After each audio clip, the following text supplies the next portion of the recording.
Hello, everybody, and welcome to another workshop. This workshop is all about the last project in English 9. And I'm going to share my screen so that you can see what Emily and I are going to be talking about. Our last project in Summit is called Speaking Out. And it's really not as scary as you think it is. It's not so bad at all. There are steps along the way. There's always the overview. What is this project all about? And it's about things that you can use your voice to speak up about in your community. So it's pretty open about what you want to talk about, what you think is important that needs to be changed in the community. Your own community, or maybe a larger community, maybe the nation. So there's lots of things that you could do some research on. And that's the very first checkpoint, is just to do the research, to gather your information, to do some brainstorming and think, okay, what do I need to change? And right now the hot topic is all about the virus and how it's affected all of our lives. But that's not the only thing, because other people have other things they would like to talk about, like how now will education be in 2020, now that we've experienced this historical event that's really changing all of our lives, and trying to figure out, oh my, what can we do now? How are we going to move forward? Is everybody right now is at home doing some kind of continuation of education? The brick and mortar kids are all home. They're working virtually now. We have been working virtually all along this time, but how will this change? Hopefully, I'm hoping, keeping my fingers crossed, that it's going to change Summit dramatically, because now they realize that not everybody is sitting in a classroom. And I hope that that means that they are going to do some major changes over the summer with Summit to make it more virtual, online friendly. Okay, so I'll get off my soapbox, because that's the thing that I wish that I could do a speech about to Summit, tell them what I think they could do to change it, because I have some ideas I've been trying to ask them for years. One of them is stop doing the whole content approval thing, but that's just my idea, because I think that learners should be able to go through the steps, and we should make it more like a breakout room. What do you think about that, Emily? A breakout room where you don't have to wait for some teacher to look over and give you approval to unlock the test. But in the same time, I think that it should be with steps, so that I don't have to ask anybody for notes, that you would have to turn in the notes and then the system would automatically unlock. Yeah, like a breakout room. Think about that. That's my soapbox. But you might have some other things that you think, oh, what could I do? What could I research and do a speech about? So, Emily, have you given it any kind of thought at all? What would you like to do a speech about? This is going to sound like a little stupid, but in the makeup community, there's a huge problem with shade ranges, and there's not a lot of colors for things that are way too dark, and like shade ranges are like pretty much just for people in the middle. There aren't a lot of things for people that are super pale or people that have darker skin. Oh, that's informative. I wouldn't even thought of that. What's going on in the makeup world? And I think makeup is experiencing a revolution right now, because I'm seeing more and more guys wearing makeup. Talk about breaking stereotypes. Yeah, guys wearing makeup and being experts on what looks good on a guy. And I don't know if their shade ranges different than girls. I don't know. You know? They aren't any different than girls, but I feel like the only thing that's really different is the coverage part of it, because guys that are wearing makeup in the everyday don't want people to tell that they're wearing makeup generally. They're just more natural stuff, I guess. Okay. All right. So this sounds like a great thing that you could do a little bit of research on, going out onto the web and finding out all about the coverage and the shade ranges, which I am totally oblivious about. I never really gave it much thought.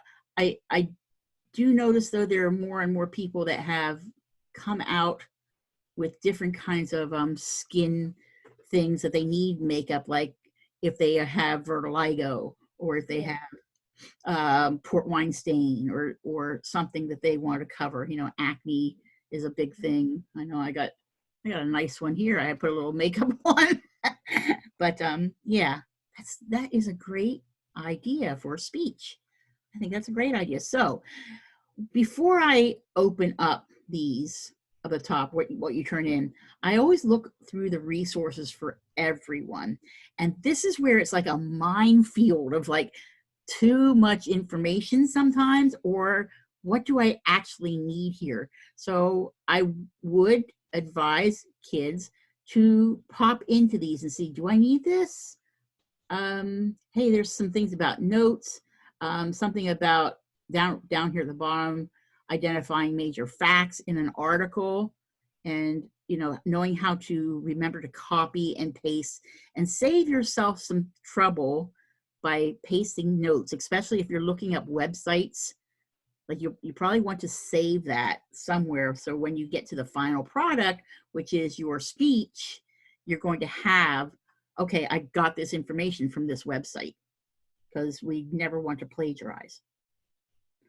All right, so we do research, but you'll notice if you look at, like, really closely look at any article, they usually have citations of where they got their information, so that nobody's going to be sued for using somebody else's information. All right, so that's the research part, making some research. Then there is a part, checkpoint number 2, about generating some claims. And if you look down, there's resources for everybody. Again, if you open these up, how to start taking some notes for yourself and brainstorming your ideas. So that's number 2. Number 3 is an outline, and almost everything in Summit has this outline thing. I do have an outline. I have a couple of them. And if you notice in Summit, I don't know if anybody's seen this before, but there's usually an offering of a mild, medium, or spicy. I generally go myself, I go for the mild one. The mild one is pretty much like the rest of them, but when they have spicy, they'll add a couple more. So like if I open up mild, it's going to be a graphic organizer. Let's see. Let me open it. Mild. Aha! Yes, so it's just a way to organize your speech. And you see wherever there's yellow highlighting, that's where you're supposed to type something in there so that you have your speech already. And I don't know if anybody out there has ever had to make a speech or write a speech. This is the way to help you write it so that you have it right in front of you and you can practically just read it for yourself. Yeah? Okay, so that's not too bad. So that was checkpoint number 3. Now 4 is draft, intro, and conclusion. Again, the way Summit likes to lay things out, they like to go step by step by step to give a really good hook. So I'm sure that there's probably going to be, there's some strategies, how to introduce your speech. And you're going to want to get your audience right away. Like you want to get them interested right away. So probably, Emily, for you, to get people drawn into it right away, maybe, you want to talk, maybe you want to demonstrate. I don't know if you have any shade wheels, color wheels, something that makeup artists have. I think visuals are always good. Yeah. When you're doing a speech, to keep interest. And then you want to have a nice conclusion, and there's going to be strategies on how to, let me see if I open intro, what's it look like? Intro. Okay, there's some examples how to grab people's attention, the hook them in. All right, and then the conclusion, what does the conclusion look like? Let's open that one. Quick, come on. Don't want to take too long. Oh, the restatement of where you started in the beginning. Yeah, so it is like a circle. You go to circle right back to where you were in the beginning. It's kind of like an essay, isn't it? You start with an intro and you end with a conclusion. All right. So that was checkpoint number 4. 5 is the drafting. And there'll be some things about language, about sentences. There's some notes again, glossary, and a checklist. I find the checklists are probably helpful. Like if I start to write, what do I have? Okay, oh yeah, some of this stuff, wow, wouldn't you know, this was stuff that we had tests on. Do you have, if you remember, we had focus areas on definitely MLA. Punctuation was one of them, sentence patterns. These are things that we have gone over this year. And as Emily can probably testify to, make use of Grammarly.com. It's not always right, but it makes you like look at this and think, okay, do I like this better? Maybe I should change that to make it more grammatically correct so I get a better score. Okay. And the oral presentation, that's number 6. So guys, you can go through these really rather quickly. And I know I've said it before, some teachers want you to go step by step by step. With me, I'm not as picky about step by step. It's a good thing to turn this in, but it's not where you get the score. So, and I know we've only got 15 more days left, so I'm okay if you have a good presentation to go ahead and skip through these. All right, Emily? Like, you don't have to send me every single one. What you do have to send, though, is down at the bottom, these stars. Mm-hmm. So there's a prep that you can look over. There's the draft to help you. And if you want to turn that in for any kind of feedback, you can. Then you can go right to the star. If you haven't seen the WILs, it wouldn't be a bad idea just to take a glance at them. And then we get to the stars, the persuasive speech. Okay, here's where the script is that you have been working on. So if it's probably going to come up blank because it had the graphical organizer before in one of the checkpoints. So here's where you would paste your final after you've gone through and found your information. Okay, this is the one that is for the score, for the grade. And then at the end, let me see, what did they give you? To deliver it to a live audience. All right, this is where I would like you to paste the video that you took. And there's several different formats that you can use. I like Loom because it's one of the fastest ones to get it over with. It doesn't edit very well. Like there are other ones. Screencast-O-Matic is kind of my go-to because I can go back and I can edit it and make it pretty.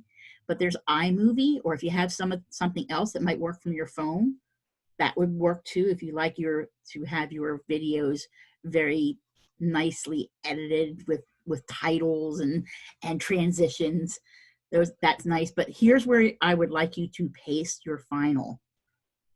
Okay, a link so that I can watch it, because you're going to be scored on oral presentation. And oral presentation it's a skill. I don't love seeing myself on camera, but I'm learning to not look at myself, but look at the camera. And it's not easy because I want to look at myself, but then if I see the final product, I see my eyes are not looking at my audience. I'm looking at me. So it is like you've got to do a speech, hold your speech and try not to read like this and take your eyes off your audience. So this is great practice, because someday, who knows, you might be asked to speak in front of a large audience. You never know. Emily, you might become like the spokesperson for your own cosmetic company. I don't know. Maybe someday. All right. Okay, guys, I hope this helps a little bit. This workshop helped you go through what you need to go through to turn this in, because we don't have that much time left to get her done. And good luck, and I'm looking forward to seeing some great speeches. Thank you. See you, Emily. Thanks for helping me. Bye. Bye.